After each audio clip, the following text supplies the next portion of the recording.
3 in the morning. Your hands are covered in blood. The man bleeding on the table isn't a patient. He's one of the most powerful men in Mexico. Outside the room, 12 armed gunmen are waiting. Not for orders, for you. Because if this man dies tonight, some of them die tomorrow. And over the next 7 years, you'll become one of the most valuable people inside the cartel. Not because you move drugs, not because you carry a gun, but because you'll learn secrets nobody else is allowed to know.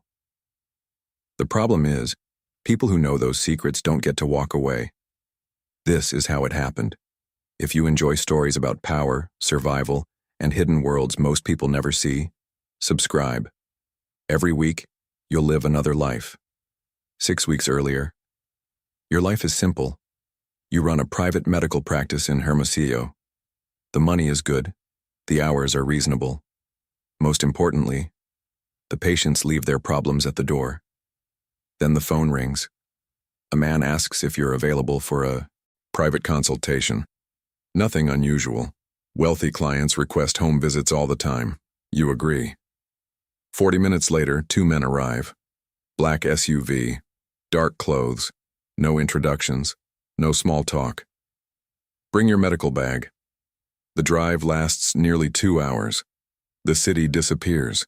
Then the paved roads disappear. Then even the streetlights disappear. Eventually, the vehicle stops in front of a heavily guarded ranch. High walls, security cameras, men carrying rifles. That's when your instincts start, screaming. You should leave. Instead, you follow them inside. The patient is in his 50s, strong build, old scars, the kind of face that has spent years giving orders. His leg is badly infected. The wound should have been treated weeks ago. Whoever tried to help him before made it worse. You spend 2 hours cleaning the infection, removing dead tissue, preventing sepsis. By the time you're finished, the man looks healthier. More importantly, he looks impressed. For several seconds he says, "Nothing." Then, "You'll come back tomorrow." Not a request, a statement. You return the next day, then the day after that, then the following week. 3 weeks later, they stop sending escorts. They give you a private number instead. And that's when you realize something. You're no longer treating a patient, you're being evaluated. The question is, for what? A month later, the man finally introduces himself. Not his real name, just the name everyone uses. El Tío, the uncle. You quickly learn that. When people say that name, they lower their voices. One afternoon, after a routine examination, he asks a strange question. "Do you have children?" You hesitate. "One daughter." He nods. "University?" "Yes." "Expensive?" You don't answer. He smiles, then slides an envelope across the table. You open it. Inside is more money than you normally earn in 6 months. For a moment, neither of you speaks. Then he says, "That's 1 month's salary." You look at him. "What exactly are you offering?" "You become our doctor." Simple, direct, dangerous. You think about your clinic, your bills, your daughter, your future. Then you think about the armed guards outside, and for the first time, you wonder if this is actually a choice. El Tío watches you carefully. Not impatient, not threatening, almost curious, as if he's waiting to see what kind of man you are. Finally, you take the envelope. His smile widens slightly. Good. Then he stands. Conversation over. Decision made. Your decision. At least, that's what you tell yourself. The work begins immediately. Gunshot wounds, broken bones, drug overdoses, infections. Emergency surgeries performed in places no surgery should ever happen. You work constantly. And the money keeps arriving. Bigger every month.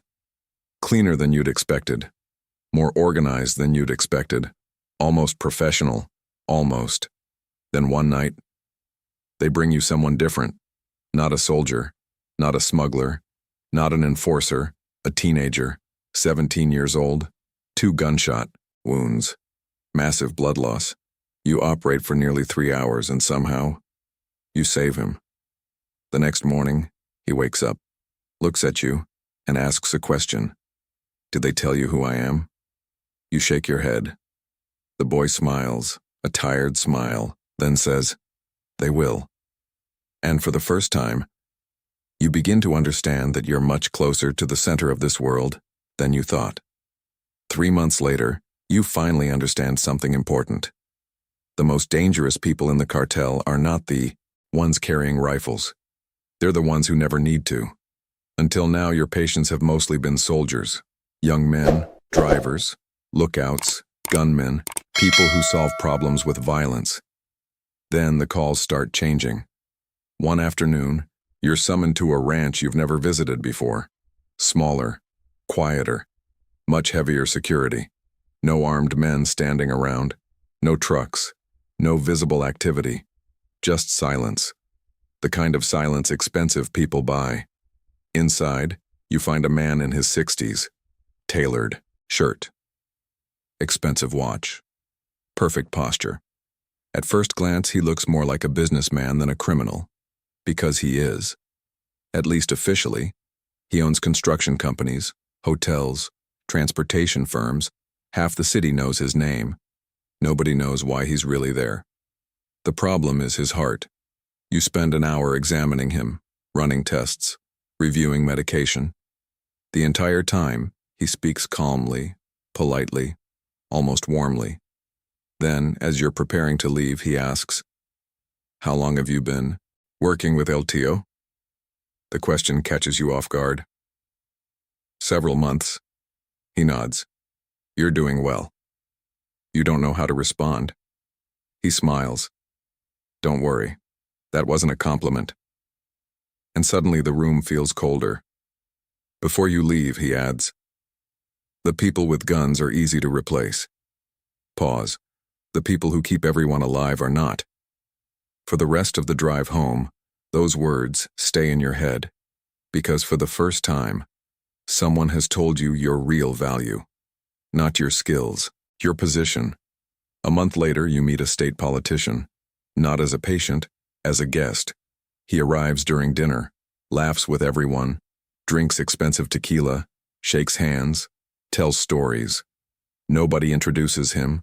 Nobody needs to. Everyone already knows who he is. You pretend not to notice. He pretends not to notice you. That silent agreement becomes increasingly common. Businessmen, lawyers, politicians, police commanders, people whose names appear in newspapers, people who shouldn't be anywhere near this place. Yet somehow they are. And every time you see one of them, a new realization forms. This organization is much larger than you imagined. Much larger than guns and drugs. Much larger than violence. The cartel isn't just a criminal network. It's an ecosystem. And somehow, you've become part of it. Then one night, your phone rings. A private number. El Tío himself. "Get here immediately." You hear something unusual in his voice. Not anger, not urgency. Fear. And that's when you know. Something has gone very wrong. When you arrive, the ranch is in chaos. Vehicles everywhere. Guards running. Phones ringing. Nobody is talking to you. Nobody is explaining anything. They simply lead you inside. The patient is unconscious. 30 years old. Multiple fractures. Severe internal bleeding. Head trauma. You don't recognize him. But everyone else clearly does. The tension in the room is suffocating. You begin working immediately. Hours pass. The bleeding won't stop. You stabilize him. Then he crashes again. You stabilize him again. Then another complication. Then another. By sunrise, you're exhausted. The patient is still alive, barely. You finally step outside and find El Tío waiting, smoking quietly. Neither of you speaks for several seconds. Then he asks, "Will he live?" You consider lying. You don't. "I don't know." El Tío nods. No anger, no disappointment, just acceptance. "You always tell the truth." The statement surprises you. He notices. Most people tell me what they think I want to hear. He flicks ash onto the ground. You don't. Another pause. Then he says something that changes everything. Do you know who that man is? You shake your head. He'll be running half our operations within 5 years. You stare at him. The implication is obvious. This patient matters. A lot. LTO looks directly into your eyes. If he survives, pause. I'll know I can trust you. There it is. The test. Not medical. Personal.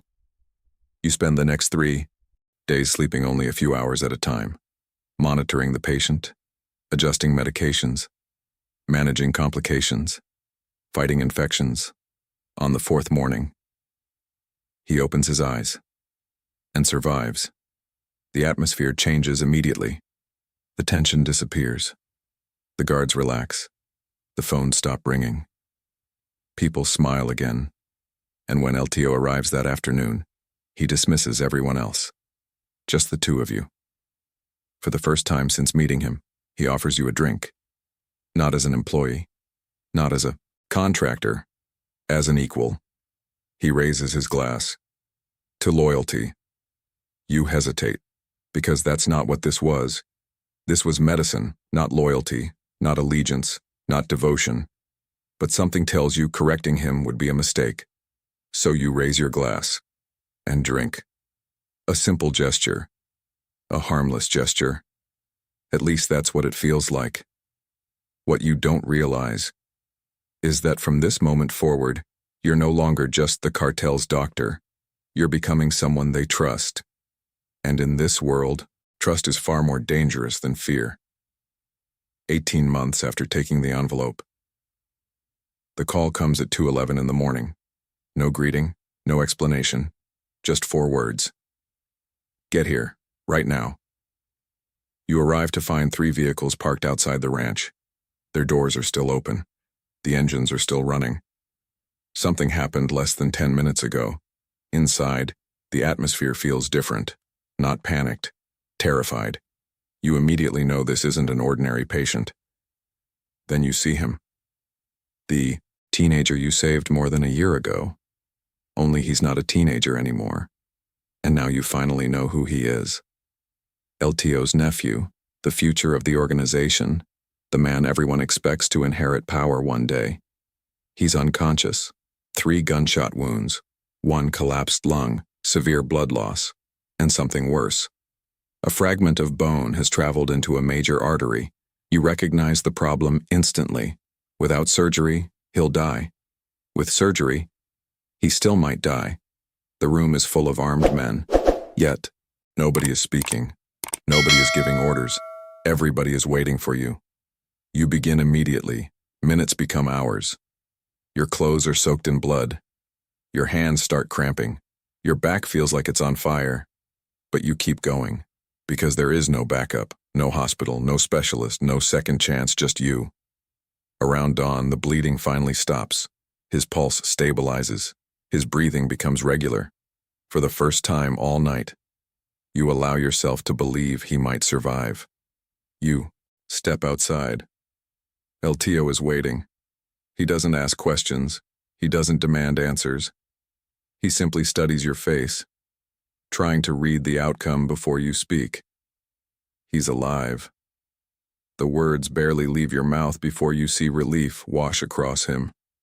For the first time since you've known him, he looks human, not powerful, not feared, just a man worried about family. He closes his eyes, takes a breath, then says something you've never heard before. Thank you. Not because you're a doctor, not because you work for him, because you saved someone he loves. The difference matters, and from that moment on, everything changes. The guards treat you differently. The lieutenants treat you differently. Even the nephew changes. When he finally recovers enough to walk again, he starts inviting you into conversations. Not medical conversations, real conversations, business conversations, Strategy conversations. Discussions you were never supposed to hear. At first, you assume it's accidental. Then you realize it isn't. They trust you now, and trust opens doors. The problem is, some doors should never be opened. The strange thing about being a doctor is that everyone eventually forgets you're in the room. People guard secrets from rivals, from police, from journalists, from enemies, but not from the doctor, especially when they're injured, especially when they're scared, especially when they think they might die. Over the next year, you begin hearing things, small things at first. Names, nicknames, locations, dates, nothing useful on its own. But eventually patterns emerge. The same cities appear repeatedly, the same people, the same routes, the same businesses, and without meaning to, you start assembling a map, a mental map of the organization, who reports to whom, who can be trusted, who cannot, who is rising, who is falling, who is secretly working against someone else. You never write any of it down. That would be dangerous. But your brain remembers anyway. Then one evening, the nephew arrives alone. No guards, no assistants, just him. He sits down across from you and asks a question. You know why they trust you? You shrug. I'm a doctor. He laughs. No. The answer surprises you. You know too much. You stare at him. He leans back. The accountants know money. The lawyers know paperwork. The soldiers know violence. But you, he points at you. You know people. The room suddenly feels much smaller. Because he's right. You know who is sick, who is weak, who is hiding addictions, who is having affairs, who is secretly terrified, who is dying. Information nobody else possesses. Information more valuable than money, more valuable than drugs, sometimes even more valuable than power. The nephew smiles. You know what makes someone dangerous? You don't answer. Knowing things. Then he stands. Conversation over. As he reaches the door, he stops. Without turning around, he says, just make sure nobody else learns what you know. Then he leaves. You sit there alone, staring at the empty doorway. And for the first time, you truly understand your situation. The cartel isn't keeping you because you're a doctor anymore. They're keeping you because of what's inside your head. And somewhere deep down, a frightening thought appears. What happens if someone decides you know too much? 5 years after that first phone call, you finally meet someone who doesn't belong to the cartel, at least not openly. It's a Sunday morning. You're sitting alone on a park bench in Hermosillo, coffee in one hand, phone in the other, trying to enjoy a rare day without emergencies. Then a man sits beside you, middle-aged, plain clothes, forgettable face, the kind of person you'd never notice twice. For several seconds, neither of you speaks. Then he says your name, your full name. You immediately know this isn't random. The man reaches into his jacket, not for a weapon, for a badge. DEA. He shows it for less than 2 seconds, before putting it away again. Just long enough, just clear enough. Your heartbeat accelerates. The agent remains calm, almost friendly. We've been trying to talk to you for a long time. You don't respond. We know who you work for. Still nothing. We know where you've been. Nothing. We know who you've treated. The silence stretches between you. Finally, the agent speaks again. Relax. That single word somehow makes everything worse. Because now you understand. This isn't an arrest. It's a conversation. And conversations are more dangerous. Arrests are simple. Conversations create choices. The agent leans back. You know things. You already hate where this is going. We're not interested in your medical records. Pause.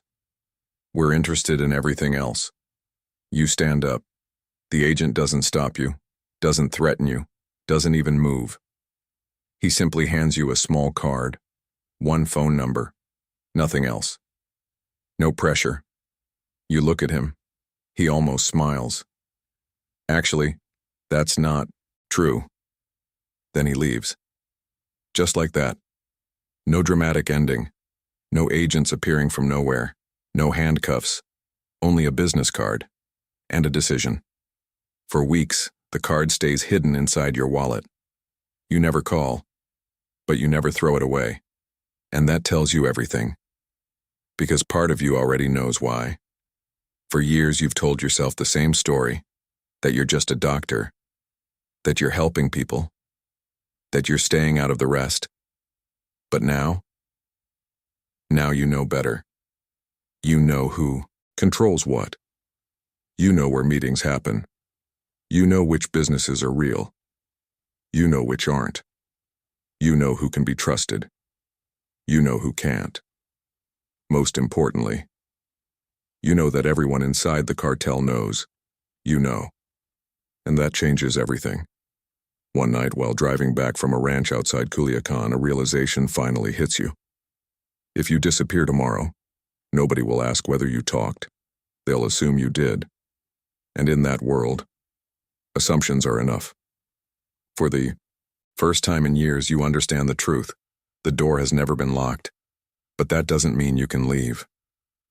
Year 7, 3 a.m. The same ranch, the same blood, the same desert, the same man bleeding on the table. The story has come full circle. You save his life. Again. Hours later, the crisis is over. The patient survives. The guards relax. The tension fades. Everyone starts breathing normally again. Everyone except you. Because something has changed. Not outside. Inside. After the surgery, you walk alone into the bathroom, turn on the sink, wash your hands, then wash them again. And again. The blood is already gone. But you keep scrubbing. You stare into the mirror. And for the first time, you don't recognize the man staring back. 7 years ago, you were a doctor with a clinic, a daughter, a future that made sense. Now, you still have the daughter. You still have the medical license. You still wear the white coat. But everything else is different. You've become something else. Not a cartel member. Not exactly. Not a criminal. Not exactly. Something more complicated. A man whose value comes from what he knows. And that's when the final realization arrives. The money didn't trap you. The ranches didn't trap you. The guards didn't trap you. The cartel didn't trap you. The secrets did. Every patient, every conversation, every emergency, every confidence shared by someone who thought they were dying. Each one added another piece, another name, another connection, another secret. Until one day, you became one of the few people who could see the entire machine. And people like that are never truly free. Later that morning, El Tio visits you. No guards, no advisors, just him. He sits across from you, quiet for a moment, then says something you've never heard before. Your family. The words hang in the air. Years ago, hearing them would have felt like an honor. Now they feel different. He thinks he's rewarding you. But all you hear is confirmation. Family doesn't leave. Family stays. Family knows too much. You thank him anyway, because that's what you've learned to do.